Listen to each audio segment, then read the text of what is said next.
Greetings, everyone. Welcome to episode 4 of Antiquitech Africa.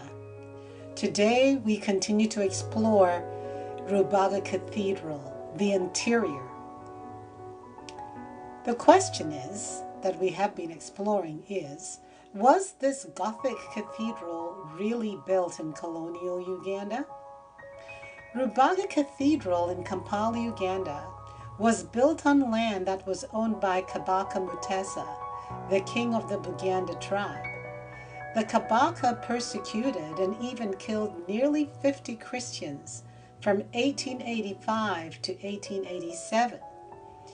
And those martyrs are famously known as the Ugandan martyrs. During the persecution of Christians in the 1880s, many missionaries left Uganda in fear. Yet, according to the official story, by 1914, which was less than 20 years after the bloody Christian persecutions, there were already nearly 80,000 Christian converts. And this is despite the fact that many missionaries had left. The Ugandan monarchy had a change of heart at that time, so that in 1914, the Kabaka's son donated land to get the Catholic Cathedral built. Okay, so that is less than a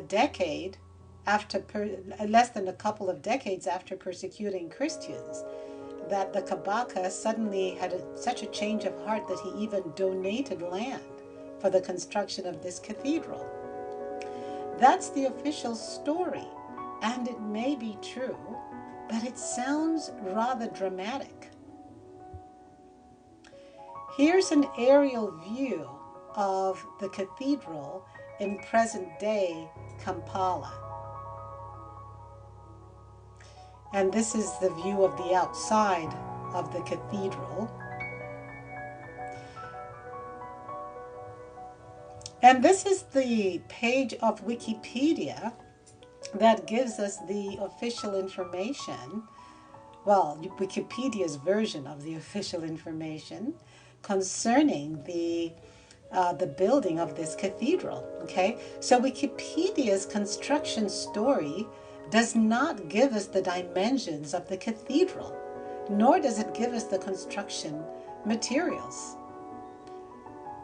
Wikipedia always provides that information for cathedrals in Europe or the United States, but evidently not for this cathedral in Africa. Okay, so let's look at what it says. Rubaga Cathedral, it tells us the religion. It's Roman Catholic. It's the Archdiocese of Kampala. It's a major cathedral. It gives us the name of the current, the Archbishop at the time that this Wikipedia was last updated. It was the year this cathedral was consecrated was 1925, and the location is Kampala, as I have told you. Even the coordinates are given. However, when it comes to the architecture, all we get is that it was groundbreaking. Presumably that means that's when construction started. Groundbreaking was 1914, and it was completed in 1925. And that's all we know. We don't even know who the architect is. Okay? So, well, maybe because the architect is unknown, because it wasn't built at that time. Okay? So is this sparse information so sparse because information is just not available, or is there a cover-up? How could such an amazing cathedral be built, and yet photos of construction and details of the materials and the dimensions are missing from the official data on this cathedral? And this is actually the same for all cathedrals. And my question is this the same for all cathedrals and old world buildings in Africa? I'll find out as I continue with this research. So here's the cathedral interior showing the ribbed vaulted ceilings, which is 50 feet high, and majestic arches and pillars. Quite an architectural and construction achievement for colonial Uganda. And that's considering that construction began in 1914 after an unspecified number of Ugandans were trained in just 3 years with the engineering and technical knowledge necessary for the construction of this Gothic cathedral. It's not clear how or whether the Ugandan trainees who became engineers and technical experts on the construction of Gothic cathedrals even had a primary or secondary education. Now here's another view of the majestic Gothic arches and ceiling.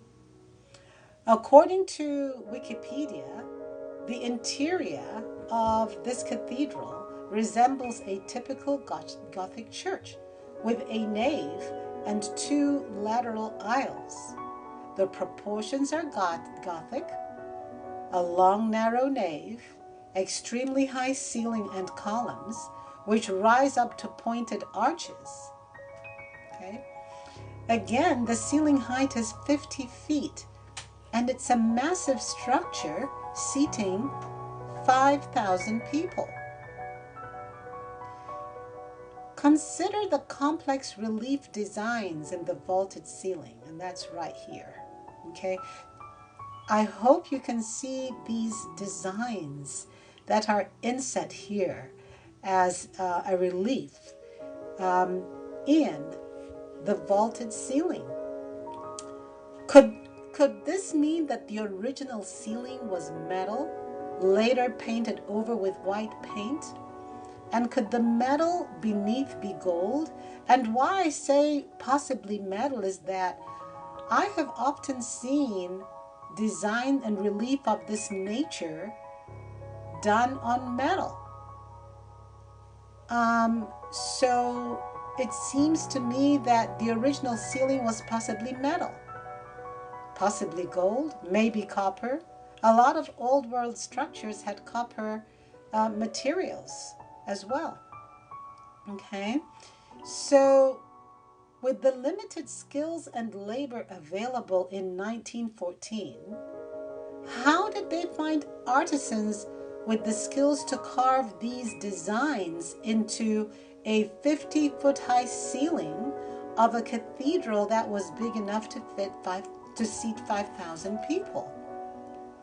Also, notice these square or rectangular panels into which the design or relief was etched. You can just see this shadow of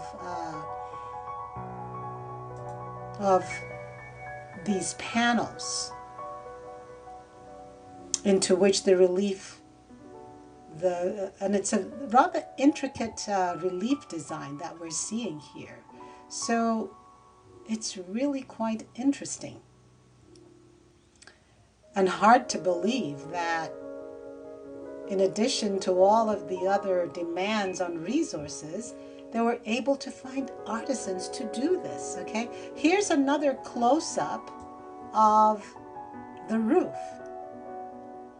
and we can still see the relief in the ceiling panels. Consider the perfection of the symmetrical arches. Quite an architectural achievement.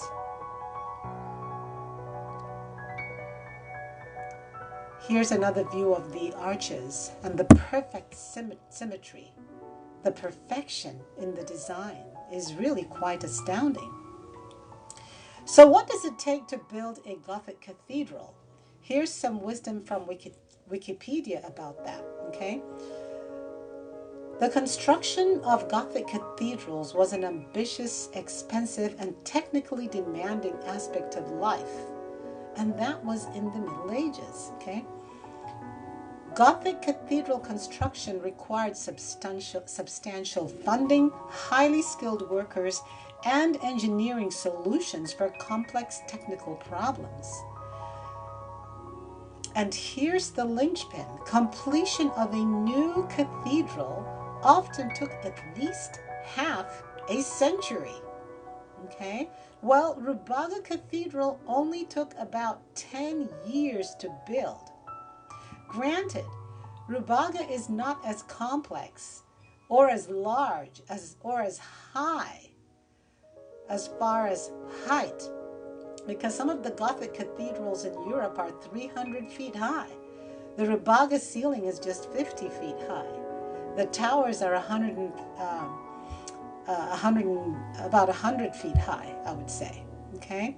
So Rubaga Cathedral took only about 10 years to build. Granted, it's not as complex as some of the Gothic cathedrals in Europe, but still, with the virtual absence of engineering and technical expertise, how in the world was it pulled off in early colonial Uganda? Uganda was officially colonized by Britain in 1890, and less than 20 years later they were building this cathedral. It's amazing. And even for Europe, the alternative historians and people who have expertise in construction are saying that even for Europe, it's impossible that they would have been able to build the cathedrals there, even though that is where the knowledge and expertise of this type of construction supposedly originates from. Now, how on earth was this pulled off in Africa? Okay. Now, what materials were needed to build such a cathedral? Okay, stone, of course, is a major component. We know from my previous video that earth and brick was the main material used for Rubaga Cathedral. And we can see that distinguishing aspect in the color of the brick. Okay, and during that time, there were very few, if any, roads or transport, so the bricks were carried on the head by parishioners to the building site. At least that's what the story tells us, which makes it even less believable. Okay, sounds like a tall story, because it is. According to Wikipedia, here are the other materials needed to build a Gothic cathedral. An enormous amount of wood was used in Gothic construction for scaffolding, platforms, hoists, and beams. Iron, also used particularly in early Gothic cathedrals, was needed for the reinforcement of walls, windows, and vaults. The most visible use of iron was to reinforce the glass of rose windows and other large stained glass windows, which made their enormous size possible. And it also made the intricate designs possible. Now, iron, as I've just mentioned, is an important component of these cathedrals for support of the ribbed ceilings, and of course as supports for the pillars. Okay, so iron was used for reinforcement, and the most visible use was for the stained glass windows.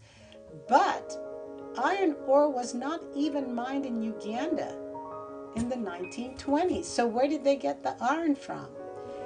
Even to this day, iron ore is not a significant sector of the mining industry in Uganda. Mostly in Uganda, copper, tungsten, gold, and some diamonds are mined. So in the 1920s, did they really ship iron from industrialized Europe just to construct walls, vaulting, and rose windows for this cathedral? As many of us Africans know, colonial engagement in Uganda and throughout Africa was extractive, involving land seizure and virtual enslavement of the native population. Resources were extracted for the benefit of Europe, and only enough was put back to ensure continued extraction.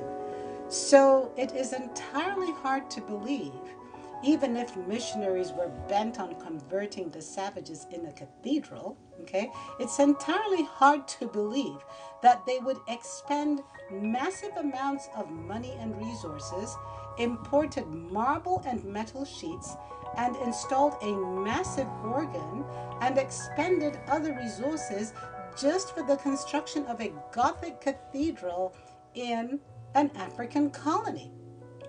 I find it unimaginable that the colonial government would have supported and facilitated the specialized training of engineers, architects, and technical experts, as well as the labor required for the construction of a cathedral which could accommodate 5,000 people. Now here is a close-up of a rose window in the Rubaga Cathedral, and here you see from the front view of the cathedral that there are three large rose windows and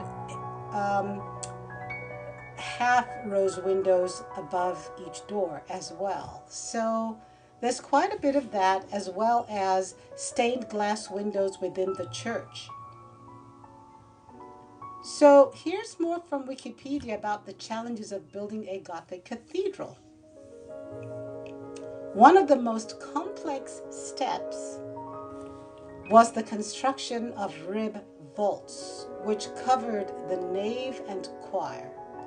The slender ribs directed the weight of the vaults to thin columns leading down to the large support pillars below. So that's quite a technical accomplishment. And yeah, it's questionable whether that kind of technical expertise was available in Uganda at that time.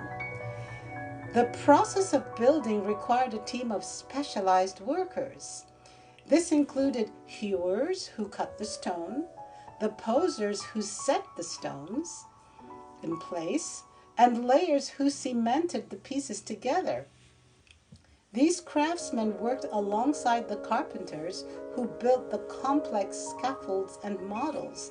So this entire battalion of workers had to be trained in the specialized fields in order to make the construction of this cathedral possible.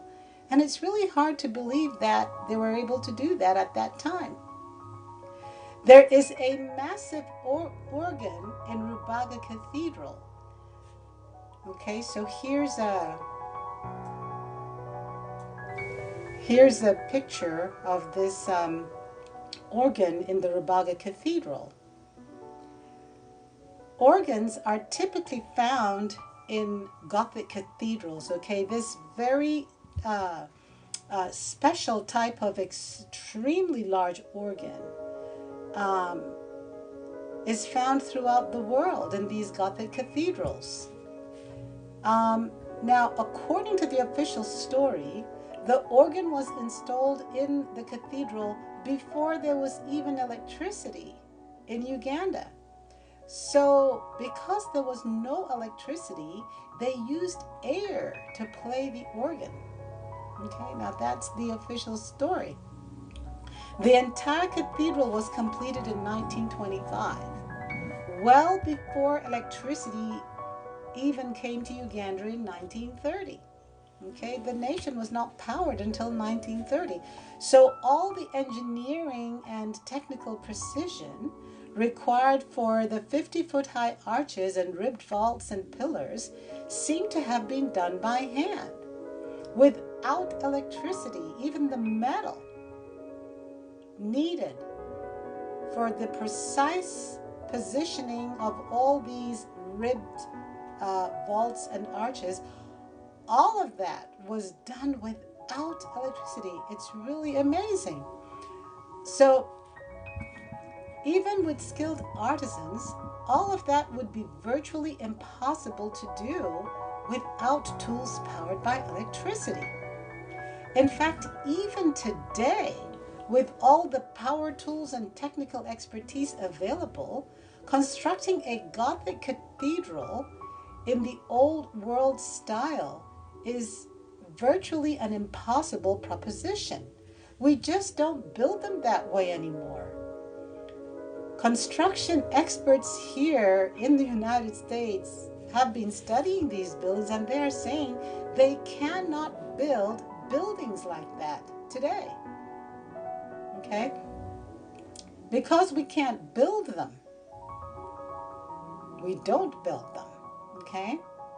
So this entire construction story is very suspicious for fabrication, and it makes you wonder who really built such cathedrals around the world. And it's not only cathedrals, there are castles, and there are also structures like Hindu temples, and other really amazing structures in Asia. There is even a Hindu temple in Kampala, which we're going to look at some point. But these structures could not have been built at the time in which we're told. Okay, so there's some sort of a cover-up going on. By the way, right here to the right of the relief, to the right of the organ, we can see that we can see the relief design in the roof. Okay, this relief must be a very detailed and deep engraving, because it is still visible in this photograph, which is taken at a distance.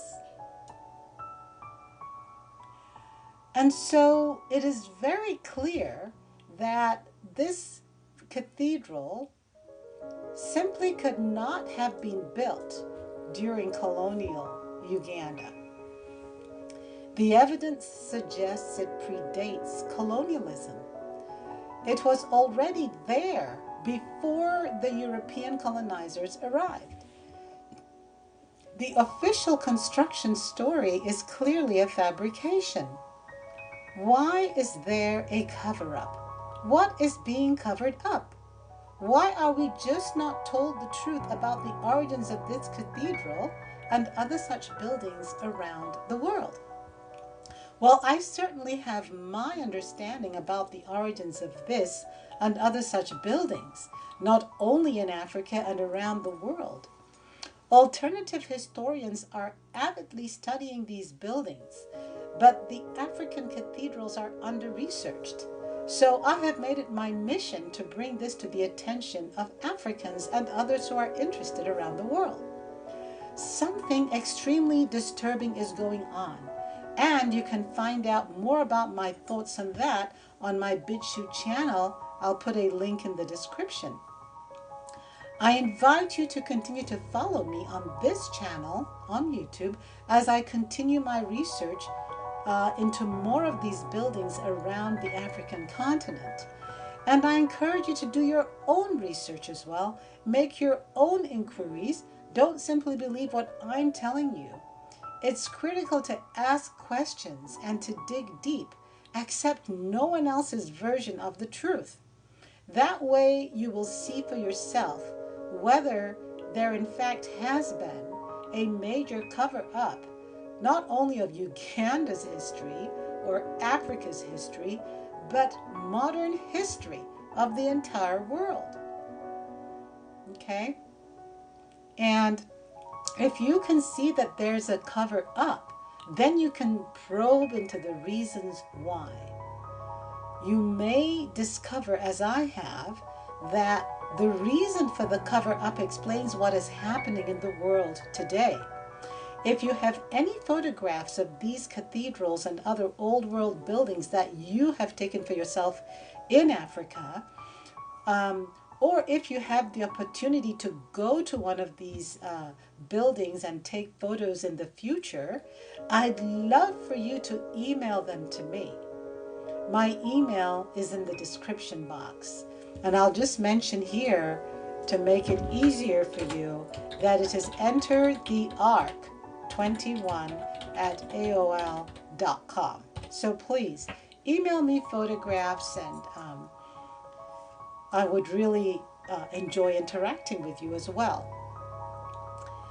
So until next time, like, subscribe, and share widely, especially amongst other Africans who need to know the truth. So shalom, peace, and may Jesus, Yeshua's blessings be with each of you.